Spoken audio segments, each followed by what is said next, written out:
Well, good morning. Welcome to another sermon for St. Lawrence's. We're in another room of the vicarage as I continue the ongoing quest to find a quiet corner to record these sermons. Today we're in my study. For those of you who've been in it, you remember I have the world's loudest ticking clock. That's been banished. I guess if you're a burglar and you're watching these videos, you're building up quite a good picture of the vicarage. I can assure you it's really not worth your time paying us a visit. We just don't have the valuables. But anyway, on to this morning's sermon. So what do Captain Thomas More, Queen Esther and the parable of the mustard seed have in common? That's what we're going to be exploring today, and hopefully that's what's going to speak into the massive question, why am I here? So let's start with Queen Esther. Let me fill you in on her backstory. You can read it, funnily enough, in the book of Esther, in the Old Testament. Kind of makes sense, doesn't it? Our Bible reading jumps in quite near the end, so let me bring you up to speed on the story of how Esther becomes queen if you don't already know the story. Now, it comes with a warning. To be honest, it's not the most comfortable story for our enlightened times. If Me Too, that movement, had been about in Esther's day, as you'll hear, there's a whole load of things that would have been very different. So Esther is a Jew, and her people have been conquered by the Persian Empire. They're a vulnerable minority who stick out because in a pluralistic, pick and mix, worship anything and everything kind of culture, they're different. The Jews worship only their God, and in ways that attract unwanted attention, they faithfully and courageously live out their faith in a way that is distinctive as a minority.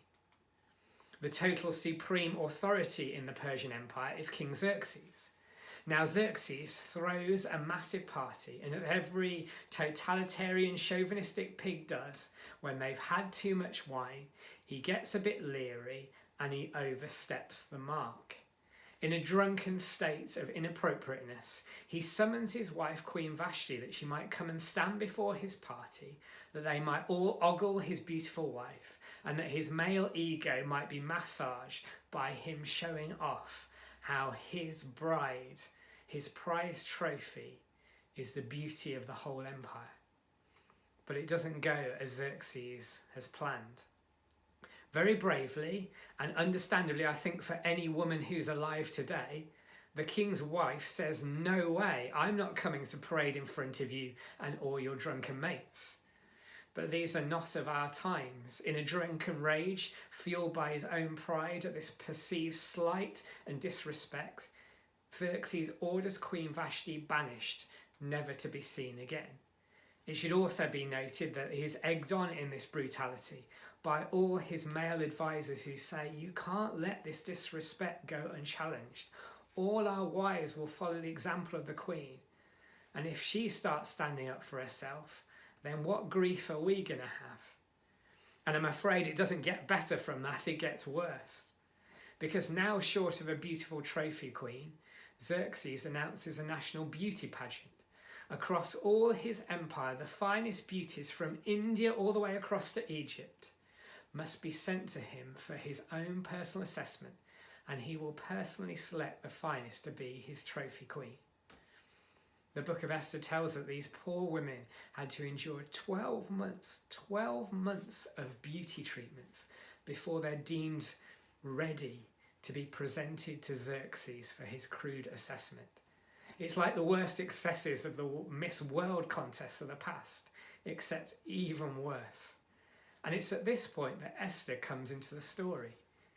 Esther wins this competition, if winning is the word for it. Xerxes is captured by Esther, and she becomes the replacement queen. We today feel sorry for Esther being in such a position, but in the times in which she lives, it really is significant for her people, the Jews. They're a threatened minority, as I've already said, and Esther's position as one of them gives them some influence. But it's not to be over-relied upon. It can't protect them, as we'll hear. As Esther is reminded by the fate of her predecessor, one drunken party, one false move, one just change of mind in Xerxes, and all that she has can be gone. And that threat upon the Jewish people becomes all too true. Sadly, one of Xerxes' most powerful advisors, Haman, hatches a plan to effectively carry out a holocaust of the Jewish people. Out of spite and jealousy, he wants to launch a state-sanctioned massacre, and he tricks Xerxes into authorizing it. And so that's where our Bible reading kicks in. Mordecai, Esther's uncle, becomes aware of Haman's diabolical plan. And so he tips off Esther that her people are in desperate peril, and he implores her to do something about it. Understandably, Esther is unsure about what she can do. One false move, one word out of place at the wrong time, and she'll be disappeared too. And so that's where our reading from the book of Esther, chapter 4, verses 12 to 14 comes in. Let me read it to you. When Esther's words were reported to Mordecai, so Esther had been expressing her fear and uncertainty about what she could do, he sent back this answer. Do not think that because you are in the king's house, you alone of all the Jews will escape. For if you remain silent at this time, relief and deliverance for the Jews will arise from another place. But you and your father's family will perish. And who knows but that you have come to your royal position for such a time as this? Quite understandably, Esther's heart is racked with the question of what can she do? You see, bizarrely like us, she too is in isolation. She's trapped in a gilded palace, but it might as well be a prison. She needs to change Xerxes' mind, but she can't approach him. You see, in the royal court, you can only be summoned by Xerxes. You can't ask to see him. If you do so, he may well fly into a rage, and that's you done and disappeared before you've even started. Esther feels helpless, powerless, fearful, and isolated. But Mordecai is right when he says, and who knows but that you have come to your royal position for such a time as this? Even as Queen, Esther was quite right in asking, what can I do in this situation? As she knows from Queen Vashti's fate, she knows that she's disposable. She's understandably troubled by fear and feelings of powerlessness and helplessness. But in faith, in real human, honest, trembling, nervous faith, she steps out. And as it transpires with tact and diplomacy and the grace and favour of God, Esther is able to turn Haman's evil plan upon Haman himself. Through Esther's faith and courage, a whole nation is spared, and an empire is spared from bearing the burden of innocent bloodshed. So that's Esther. But what do Queen Esther and Captain Tom Moore have in common? Well, I'm sure you're all aware of Captain Tom Moore's exploits. As we've heard, they're both in isolation. And they're both people of substance too. Esther was the queen. Captain Tom Moore was a captain in the British Army. He had men under his command in World War II. He served in India and Burma fighting the Japanese. And when the war was over, he became an instructor in the Armoured Fighting Vehicle School in Bovington, Dorset. I've never met Captain Tom. I've just seen him on the news like yourselves. I'm sure, like millions of you, I'd love to meet him. And I wouldn't dream of speculating to his character. But I have met many of his generation who've been through similar experiences. And they don't make them like they used to, do they? Both Esther and Captain Tom were people of substance. They have get up and go, but they're in the same predicament of isolation and seeming powerlessness. Esther found the faith to act. And what about Captain Tom? Well, he wouldn't passively sit back on his hands either, would he? Even at the amazing age of 99, Captain Tom wasn't going to just sit back and wait out this terrible virus. He was going to do what he could do. He was going to do something to sort of take the fight to the virus. As I record this talk, the total money that Captain Tom has raised stands at 17 million. And I bet by Sunday, when you listen to this, it'll probably be nearer 20 million. I wonder how many people a lot younger and a lot more able than Captain Tom have felt the coronavirus has taken away their liberty, their motivation, their positivity, and they're just sat in a grey fog of helplessness, inactivity, a victim of the coronavirus in a different way, a hostage in a gilded palace. Well, not Captain Tom. In a million years, he couldn't have comprehended how big his fundraising would become. But he raised millions, and there's so much more that he's achieved than the money. He's inspired people, moved people, encouraged people. I'm sure there are loads of people who would say that his can-do positive attitude has inspired them to fight the coronas in their way, rather than just sit back and be another helpless victim in a gilded palace. We're all too aware that there is so much we can't do. But Captain Tom reminds us that it is so much more positive to focus upon and do the things that we can. Captain Tom reminds us of the power of little things. 20+ million pounds raised, a nation inspired. Just one step at a time, slowly circling the house with his stroller. Which takes me to the parable of the mustard seed, our second Bible reading for today. Jesus was asked by his disciples what his kingdom was like. There was probably a part of them that wanted to know what the perks would be, what their status would be as his first disciples. As they would witness on Palm Sunday, the people of Jerusalem were on the lookout for a mighty warrior king who would restore the rights of the Jewish kingdom. Power, prestige, respect, independence, wealth. Surely that's what any self-respecting kingdom is about. But Jesus offers a number of parables with a very different outlook, one of which is our reading today, the parable of the mustard seed. Jesus told them another parable. The kingdom of heaven is like a mustard seed, which a man took and planted in his field. Though it is the smallest of all seeds, yet when it grows, it is the largest of garden plants, and becomes a tree, so that the birds come and perch in its branches. Jesus said, "My kingdom is like a tiny, puny seed, but don't underestimate it, because it will grow into a mighty tree."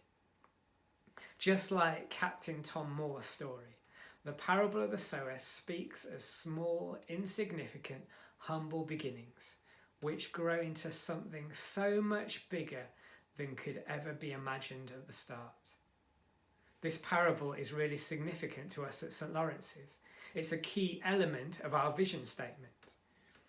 We at St. Lawrence's believe that we as a church are to grow into a community of faith, a kingdom tree that in God's grace grows into a mighty tree in which the birds of the air can find their perch. We believe that we're called to be a kingdom tree, a community of faith, a church family where all the birds of the air, our friends, our family, our colleagues, our neighbours, our community, can find their perch, their place in us as a church, and make their home. And then the really exciting bit is that they can fly out and tell their friends, their family, their colleagues, their neighbours, their community, come and see and experience what I found. And the really exciting thing is that trees plant other trees. How? Well, they produce tiny little mustard seeds that in turn grow into kingdom trees themselves. I share this because this Sunday we'd planned to talk about our vision as a church. At St. Lawrence's, we believe that God has called us to be a kingdom tree, a community of faith. We believe that God has called us to be a kingdom tree, a community of faith that loves Jesus, that follows his teaching, that grows the church and serves Biddulph and the world in love. I just want to encourage us that this is our vision, our calling, just as it was 2 months ago or 2 years ago. This is our vision and our calling for today. This is why we're meeting on Zoom today, why we've set up page cells and page pastors, why we've set up the St. Lawrence's Angels to help people, and why we're setting up Zoom prayer meetings, posting things on Facebook, recording sermons on YouTube, why we have the St. Lawrence's WhatsApp group. I think that Captain Thomas More would say to us, think what you can do, not what you can't. I think that Esther would agree with him and say, be courageous, have faith, step out, even if it is with uncertainty and trembling. She would say to each of us, just as Mordecai said to her, you are in the place you are at this time, even in isolation, because God has purposes for you. As Mordecai said to Esther, so she would say to us, and who knows but that you have come to this position for such a time as this. For such a time as this, God has placed you into Biddulph, into your street, into us as a church family. Here's what Captain Thomas did. He thought about what he could do, and he did it. Who can you ring? Who can you pray for? Who can you encourage? Who can you connect with if you make the effort, whether that's Skype or Facebook or Zoom or ye oldie text message or phone call or even ye oldie letter? How can you worship? How can you pray? How can you study the Bible with others? How can you share your faith with others?